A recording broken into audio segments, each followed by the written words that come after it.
ආසයි මාමන්දාරු ගුණබෝරෝ දකින්න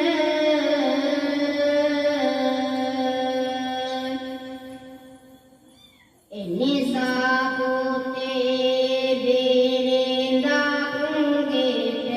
ගෙනෙන්න එතකොට නිතරාසේ මට මැරෙන්න පුතුගේ හිතද තම අදහස වෙතනම්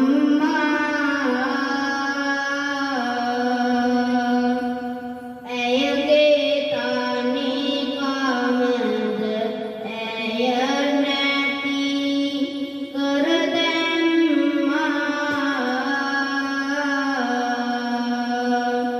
ගේ තුල පාලකම එන් පසු කරදීම්මා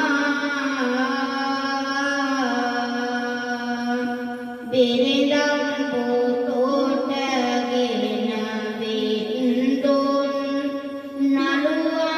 නළුවම්මා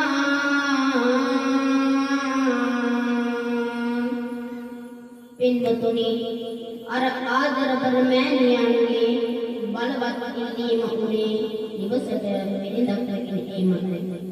ඇගේ කැමැත්ත නිසාවෙන්ම මේ පුතුණුවන්ට සිද්ධ වෙනවා විවාහන වෙත බිරිඳක් අරගෙන එන්න.